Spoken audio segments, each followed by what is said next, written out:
Back to Miller. Oh my goodness. Herbert. Sidearm sling, and it's a touchdown. Tyrese Maxey.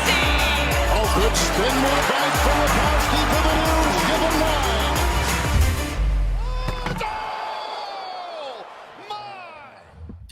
As Dak Prescott says, here we go, back with another episode of the college basketball podcast here at Beef Up Front, the weekend preview.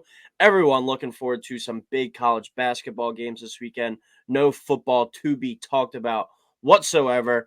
But Joe, welcome back. How are we? And ready to break down another big weekend of college basketball, one weekend closer to March Madness.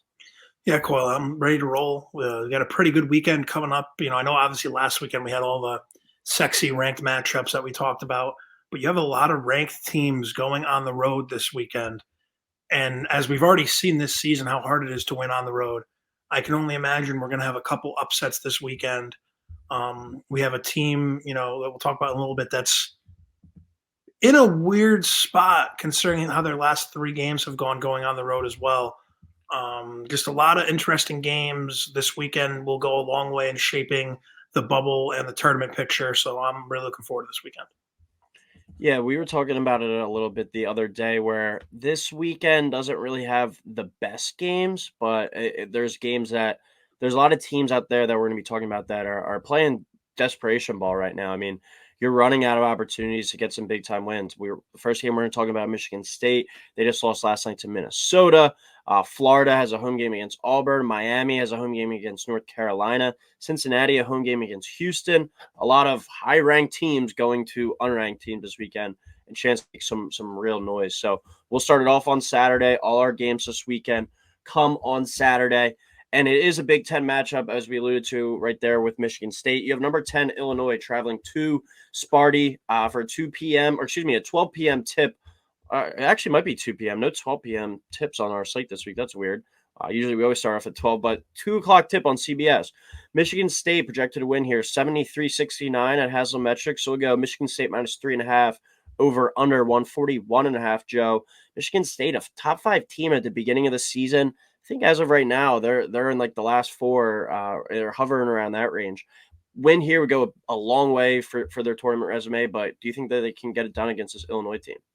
I do, Coyle, for, you know, exactly those reasons. I'm not giving up on Izzo. I'm not saying, you know, as sad as it is to see one of the older coaches kind of lose a step in terms of, you know, dominating games. Michigan State, this is a need to have it game. You have an Illinois team coming into your place. You're coming off a loss to Minnesota, who, yes, is great against the spread, but unfortunately, I don't think the committee takes in against the spread records into consideration. This is a massive game for Sparty. If they lose this game, you know, just we kind of talked about it, Coyle. There's the Big Ten's very, very top heavy. If you don't get a win against one of those top 2 or 3 teams, there's not really a lot of massive opportunities, you know, lurking out there for Michigan State. I'm, you know, looking at their schedule really quickly. I'm trying to think. I know they'll have another game with Michigan, but Michigan's really bad this year. You know, that doesn't help their case. More so it hurts their case just having to play that game. It's just like, wow, you could actually slip up there. Yeah, like the rest of their schedule in February is at Penn State, at Michigan, that's a primetime 8 o'clock. That's next Saturday night. Then they have Iowa, who's 13-9. Then they have Ohio State, who's 13-10. And the only real big opportunity they have left, they go to Purdue the first weekend in March. And then they host Northwestern, who isn't bad, but hosting them, you know, it'd be better if they were going on the road. Then they go to Indiana. So, you know, only 2 more ranked teams on their schedule, including this game. A must-win game, in my opinion. I think Izzo's going to get the guys up. I don't see them losing 2 straight games either, even though, you know, I know they're not exactly the best team in the world, but I believe they're going to win, and I believe Sparty the rest of the way is rooting hard for James Madison to go out and win the Sun Belt because that'll kind of help them on Selection Sunday. I'm going Michigan State here too in a bounce back 67-63. So Michigan State minus 3.5 under 141.5. Joe, I think with this Michigan State team, we're going to be playing with them like a back against the wall game every game the rest of the way. It's going to be like win one, lose one, win one, lose one. Like game that they have to have. They're going to go get one. They're probably going to go win a game that they're not supposed to go win, but they're going to be there at the end of the day when it comes like the first four, last four in talk. It wouldn't surprise me to see them be that team that finds their way to Dayton, and then once you get in, we've seen it before with teams in the first four. I mean, we saw it back in 2020 with UCLA. They were in the first four against Michigan State, and they went all the way to the Final Four. So all you got to do is get in, and I think that's what this Michigan State team's focus is. It's not going to be pretty, but I think they're going to be finding their way closer and closer to that tournament picture by year's end, and getting a win in this game against Illinois would be a long way in doing so. So I think at home, back against the wall, against an Illinois team, I think is one of the more overrated teams in the country. I'm going to take Michigan State to win that game, 67-63. So Michigan State minus 3.5, or excuse me, Michigan State, I have your score. Michigan State 70, Illinois 68. So Illinois plus 3.5 in the under of 141.5 there for my pick. We go to the Big 12 now. TCU at number 14, Iowa State for a 2 p.m. tip on ESPN2. Iowa State at Haslam projected a 77-69 win. So Iowa State minus 7.5 over under 145.5. Joe, the Cyclones get it done at home here. Yes, we talk about it, whenever we talk about Iowa State at home, Hilton Magic. I have them winning this game 75-71, so I'll take TCU to cover that. If the theoretical 7.5 spread, I'm going to take the over by the hook, I believe. But Iowa State at home, like they could win this game. It wouldn't shock me to look up, there's 5 minutes left, and it's like 46-44, like some ugly, stupid game. Like I feel like Iowa State will get themselves in every once in a while. This is a TCU team kind of in a similar spot to Michigan State. Like they need a couple more big wins in conference because TCU, we talk about it every time too, at least I do, how soft their non-conference schedule is. It could come back to bite them come tournament time. You look, the Big 12 is the opposite of the Big 10, where there's a ton of opportunities still remaining for the Horned Frogs. I just think Iowa State at home is too good. And TCU, every time I think they're going to turn the corner and prove me wrong, last week, Texas goes to them and beats them by 11. They had a whole week off to prepare for this game, so it could prove beneficial. But I think going to Iowa State is just too tall a task. Yeah, recording this on Wednesday evening as we're recording Tennessee out to a 15-3 lead on LSU. The crazy just the evolution of their offenses here and how they're able to actually score the ball now. But back to this game, I'm going Iowa State 72, TCU 68. So I'll go TCU plus 7.5, under 145.5. Not a smart thing to, not a smart thing to bet against Iowa State at home, straight up at least. But I think the 7.5 number is a little too big. TCU, you were kind of saying where every time you start to believe in them, they fall flat. I do like that week-long rest, so I think they're going to be able to maybe catch Iowa State off guard a little bit. This TCU team likes to play the complete opposite of Iowa State, and they're like a running gun team. They want to get up and down the floor, get the shot up as quick as possible. I think with well-rested legs throughout the week, they're going to be able to maybe catch Iowa State a step or two too slow at the beginning of this one and maybe jump out to a little bit of the lead. So maybe look at like an Iowa State TCU first half money line, first half spread, I think. But I do think Iowa State is going to take over and win this game at home at the end. Huge spot for a TCU team that, as you touched on, Joe, they don't really have much room for slip up here in the Big 12. They have to go and steal a few games. I think at the end of the day, they will be in a tournament, but that non-con put them in a bad position here in the Big 12 to go out and get or have a few games where they could slip up because they didn't really do much damage in the non-conference. Neither did Iowa State. Like if TCU finds a way to win this game, Iowa State I don't think should be really sitting there feeling that comfortable. I'm not saying they're not going to make it, but seeding wise, and they're going to start to fall because they didn't do themselves any wonders either in the non-conference. So huge game there in the Big 12, but I'll go Iowa State to win and TCU to cover and the under to hit. All right, yeah, SEC. Sorry, I'm cutting you off. Another thing to your point with TCU, how close the first through 13th teams are in the Big 12 standings wise. TCU is only a game and a half out of first place in the Big 12, but they're also only 2 games ahead of West Virginia, who is currently in the 13th spot. So if you go cold, at any point in the Big 12, you could see yourself at the bottom of the conference playing like in the play-in of the play-in game. So I'm sorry to cut you off, Mhm. but definitely a big game for TCU. Yeah, it's wild like every night, and we said this last year, but I think I'm gonna look to whoever wins that Big 12 tournament to fade them in the NCAA tournament because getting through that thing and this regular season is a real gauntlet.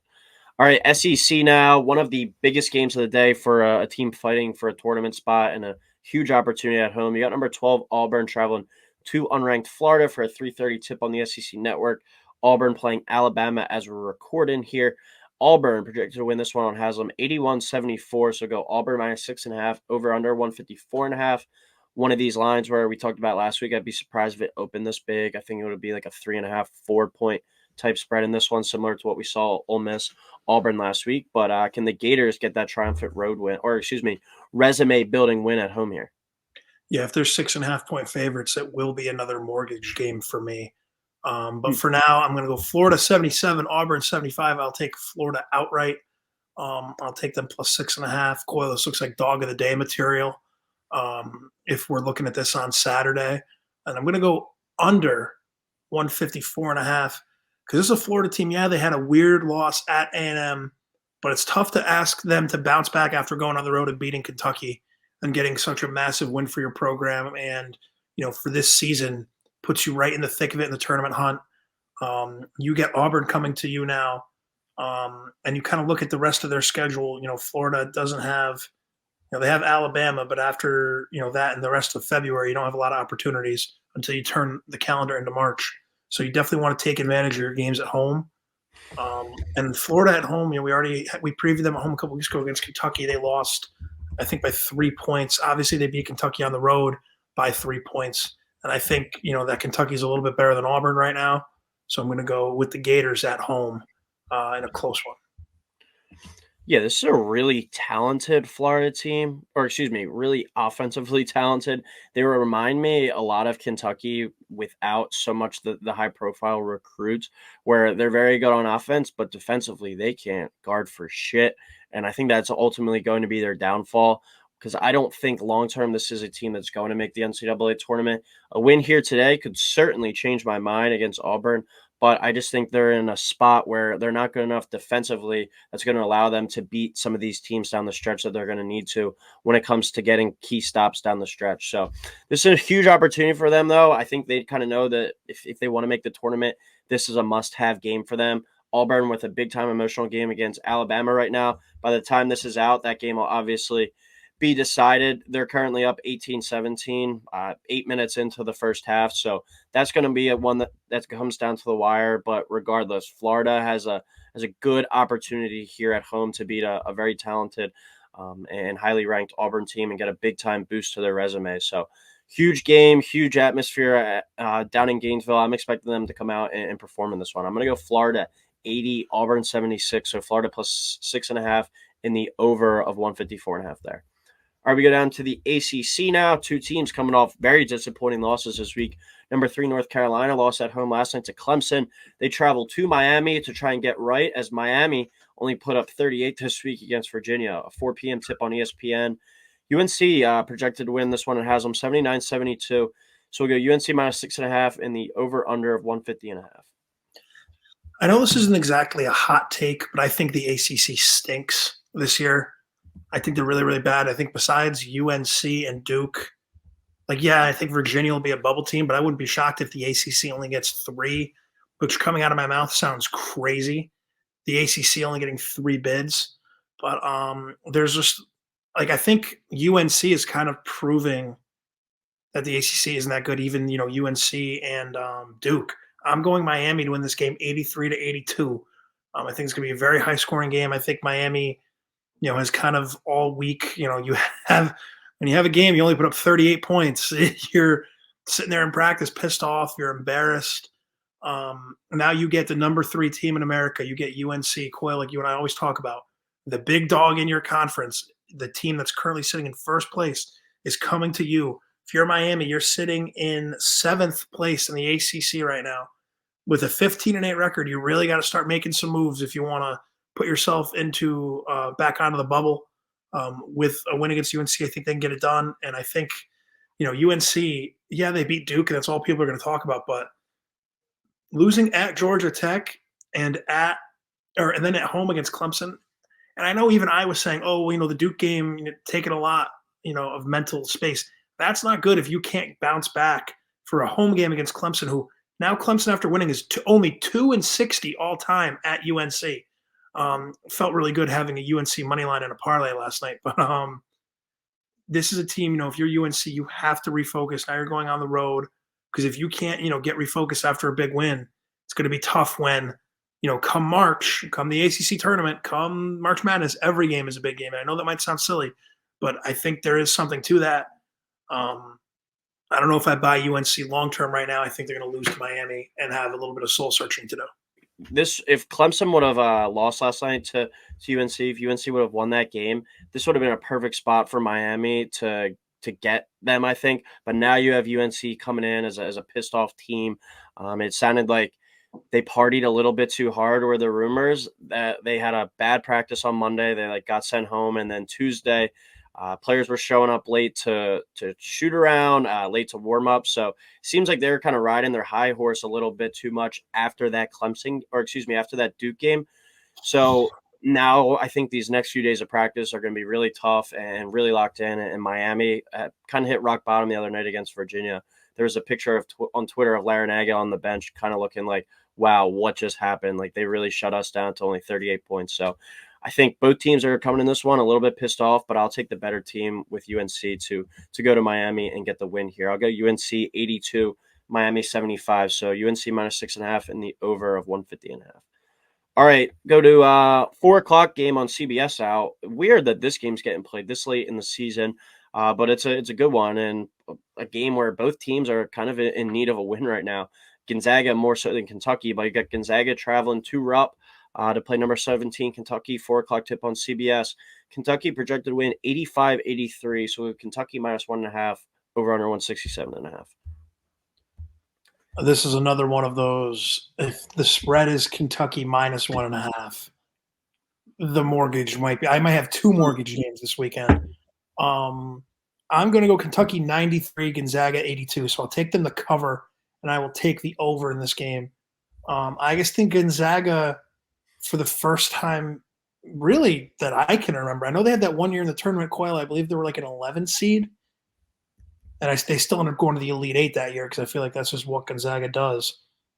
They're just like a good mid-major team. Like I know that's crazy to say, but we do forget sometimes they're in the West Coast Conference. They're currently tied for second place with San Francisco out in the West Coast Conference. You have St. Mary's with a 2.5, really 3.5 game lead because of the fact that they currently hold the head-to-head. This is just, I don't know how Gonzaga is going to be able to go to Kentucky and get a win, let alone cover whatever the spread is. I just think this is a Gonzaga team that needs to take care of business in their conference and just kind of hang on for dear life and then hope, that it's enough to get an at-large bid at the end of the year. That being said, though, you go win at Kentucky, you're all of a sudden right back to, being safe and sound. Although I love Mark Few, he's been doing it forever. I don't think that Gonzaga is going to be able to go on the road and win in Rupp, especially Kentucky coming off a prime time home loss to Tennessee last, Saturday. I think they're going to bounce back this Saturday and take care of business. Yeah, for me, for Gonzaga in this spot, Joe, this is your season-defining game. You win this game, you go and win at St. Mary's at the end of the year as well, and obviously take care of business in the rest of the West Coast Conference games. I think you'll get in as an at-large, regardless of what happens in the West Coast Conference tournament. If you lose this game, even if you go and beat St. Mary's in that last game, I think you're going to need to win the West Coast Conference tournament to get into the tournament. So I think I'm calling this a do or die spot for Gonzaga. And I say they're going to die. I think Kentucky, with a potential third home loss in a row, I believe it would be, after losing to Florida, losing to Tennessee, and then if they lost this one, that's like unheard of at the University of Kentucky. So I think Kentucky is going to come to play in this one. In the past few years, if Gonzaga wanted to match up and go score for score with a team like Kentucky that has all these high profile scores, they would be able to do it. But this is a team that doesn't have that NBA talent on it this year, really, that we've seen in years past. So I think this Gonzaga team's a little bit undermanned, especially with talent, and they're not going to be able to go score for score with a Kentucky team that can put up 100 points on you, like we saw last night against Vanderbilt. So I'm going to go Kentucky 90, Gonzaga 85. So Kentucky minus 1.5, and I'm going to take the over of 167.5. I think we see a high-profile track meet there. All right, back to the Big 12 now. Number 5, Houston, going to Cincinnati for a 4 o'clock tip on ESPN2. Houston, 66. Cincy, 59 is a projection. So Houston minus 6.5, over under 124.5. I think you can lump this right in there with the Auburn, Florida game as really important games for the home team in the spot to get off the bubble and secure a big-time win. Yeah, Houston had a big bounce back last night, dominating Oklahoma State. Not that that's something to really celebrate, but, kind of got their frustrations out, refocused, going to Cincinnati, a rival from their, days in the American Conference. This is, like you said, Coyle, massive for Cincinnati. Cincinnati at least is coming off of that win at Texas Tech last week. So if they can string 2 of these together, and then Tuesday night you have Iowa State coming to town, big stretch for Cincinnati right here. However, I think Houston is going to dominate this game. I have Houston 70, Cincinnati 58. I think Houston's going to cover that 6.5. I have the over 124.5. This is just a Cincinnati team that I think they're, a bubble, fighting for their bubble lives for a reason. I do not see Houston losing 2 kind of high-profile road games in a row. Especially, you got the terrors of Allen Fieldhouse out of the way. You're going to go to Cincinnati. It's going to feel a lot easier of a place to play. Even if that place is rocking, even if that place is so hot, the most hostile it's ever been, I still think it's not going to be as scary as going to Allen. And you're also not going to have to worry about every single call going the way of a certain team. So I think Houston's going to be able to kind of control the tempo and really suffocate Cincinnati. Yeah, I'm going to keep it simple in this one. I think both of these teams, when they're at their best, is when they're playing bully ball. I think Houston is the better team at bully ball, but I do think this is going to be a real physical, close down to the wire game. But Houston's going to find a way at the end, right up there with Kansas as the 2 best teams in the Big 12.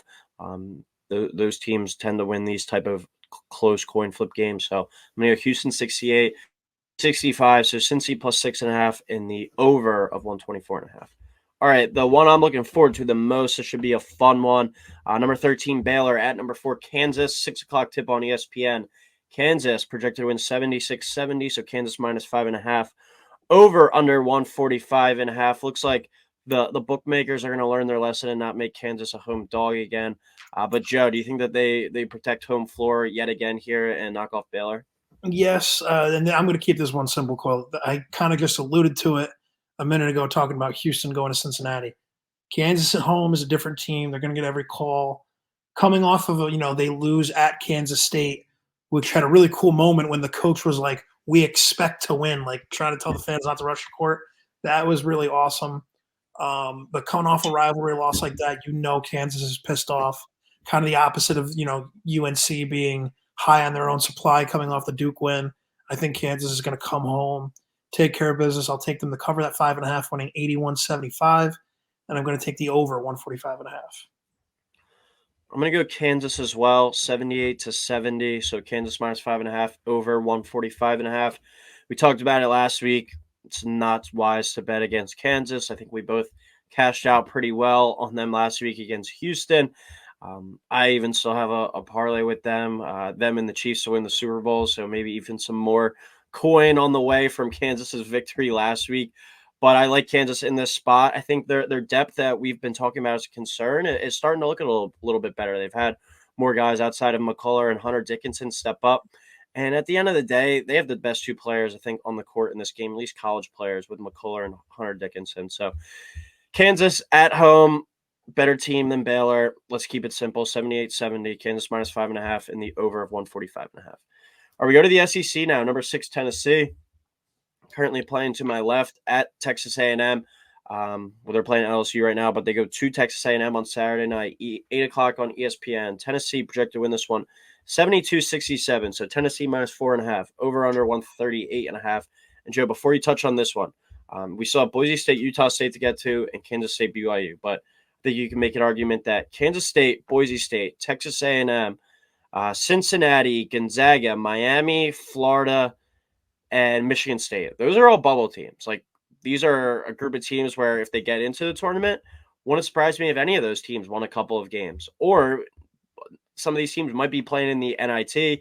Maybe some of them are just going to the first four in Dayton. But like we said last week was such an awesome loaded slate of top tier games. This week is a bunch of like do or die kind of desperation spots. It might even be, I know we're talking about different types of spreads and whatnot, but it might be worth it to bet on like all these home dogs in these desperation spots because do or die for their resumes this week. But Texas A&M is one of those teams in that spot. They play tonight against Missouri, a winless team in the SEC. A loss like that would be a huge blow to their resume. But put in whatever happens tonight aside, do you think that they can knock off the Vols on Saturday night? I do not, Coyle, but I will say quickly to what you were saying. These are the games that, like, if you're a true college basketball fan, like, there's nothing that beats these like high pressure games, especially for A&M, where they're currently sitting at 13-8. They're, we're talking about these bubble teams. If you're kind of putting them in order of, like teams closest to the tournament, teams furthest away, they're definitely in the bottom part of the bubble right now. You win a game like this against number 6 Tennessee, you put yourself right up into the pack. And I'm kind of looking, going ahead, they still have big games against Bama, Tennessee again, and South Carolina to end February. So there's still a lot of opportunities to be had if you're A&M. But and I was kind of saying this with Florida earlier, you got to take advantage of the opportunities you get at home. I don't think they'll be able to do that. I have Tennessee winning 71-67. As much as I've always talked smack about Tennessee basketball, I really like them this year. I've watched them play multiple times, probably outside of UConn. I don't know how this is possible, but I think I've watched them the most. I feel like I'm watching Tennessee play all the time. But I'm going to go the Vols here. I just think A&M, their disappointment is going to continue. Quill, you and I were talking, we liked A&M early in the season, in the preseason. They just haven't been able to put it together.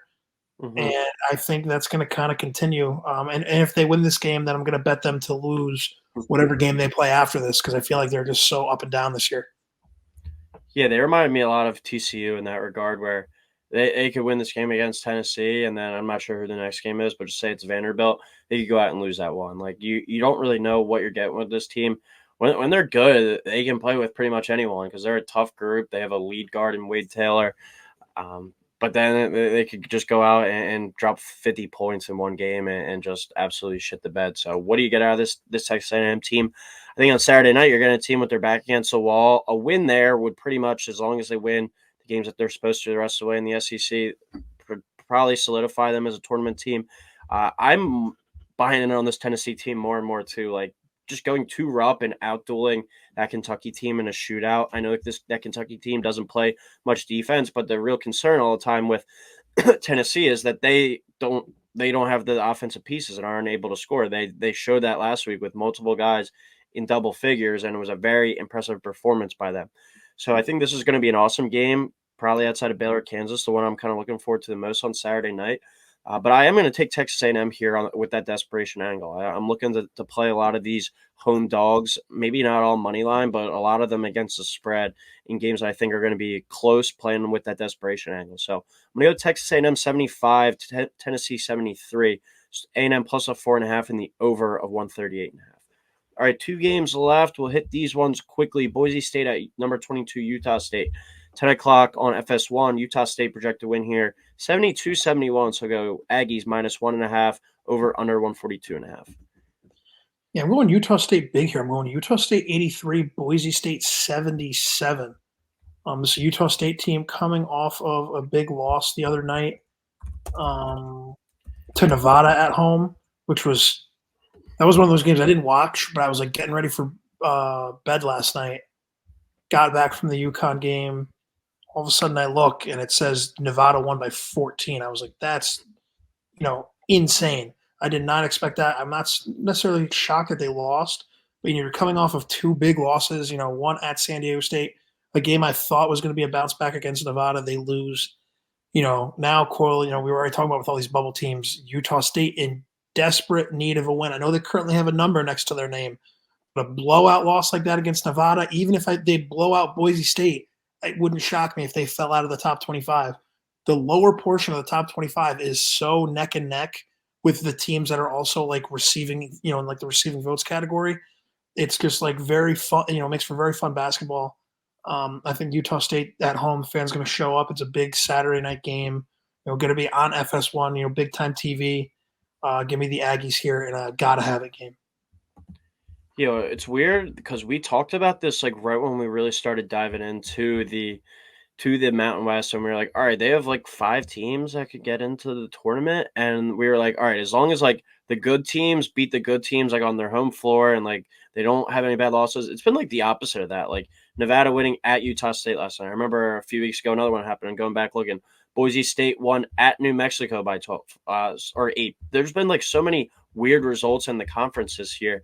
You think like these teams would protect the home floor a little bit better, but they haven't. But I'm going to go Utah State here at home, 74-70. Go against that little trend that's been happening. Utah State minus 1.5 over 142.5. Like you said, Joe, Utah State needs to bounce back, and Boise State's one of the better teams at home throughout the mid-majors, definitely in the Mountain West. But on the road, they've been kind of a different squad. So I'm going to go Utah State at home in this one. Utah State minus 1.5 and the over of 142.5. And to wrap it up on Saturday night, a Big 12 game yet again. Kansas State coming off that big win over Kansas, going to number 21 BYU for a 10 o'clock tip on ESPN2. BYU projected win here, 77-63. So go BYU minus 13.5 and over under 139.5. Yeah, I'm not going to touch BYU to win by 13.5. I will say they're going to win by 10 though. BYU 73, Kansas State 63.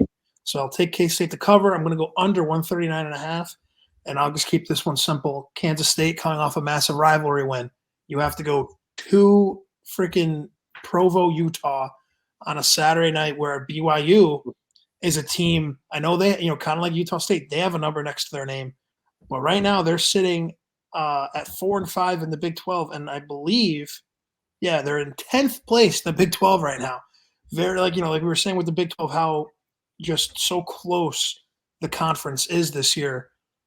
This would be a team that needs a big win, because if you fall to 4-6 in the Big 12, 16-7 overall, just with the games you have in front of you, BYU is going to have a 2-game stretch coming up, home against UCF, then at Oklahoma State after this Kansas State game, where you kind of have it easy. But then the rest of the way, you are playing very good teams. They still have to go to Allen Fieldhouse. They still have to go to Hilton. They still have TCU coming to them. They go to Kansas State. They have Baylor coming to them still. A lot of massive games still for BYU. This is one of those easy games nights in the conference. Yeah, I feel like if you don't win this game, you're really looking at an uphill battle the rest of the way. You win this game, you can kind of say, okay, we can afford to drop a game or two late in the year. Yeah, short and simple for me because I'm not feeling too good. Let's get this one done and out of here. I'm going to go BYU 72, K-State 67, so K-State plus 13.5, under 139.5. Like you said, Joe, having to go on the road after winning that big-time game at home against Kansas the other night, it's a tough bounce-back spot here for Kansas State and a BYU team that, like you said, needs to protect home floor, needs to win these games that they're supposed to win. I do think that 13.5 is too big of a number, though, so I'll go K-State to put up a fight, lose by 5, and the under 139.5 hit in there. But that'll do it for this week's episode of the College Basketball Podcast here from Beef Up Front. One more week down means another week closer to March. I think we have, after this week, 4 more Saturdays left of regular season college basketball, at least 3. And then we get into Champ Week with the tournaments, and then March will be here before we know it. But that'll do it for this episode of Beef Up Front. As always, please like, subscribe, and we'll talk next week.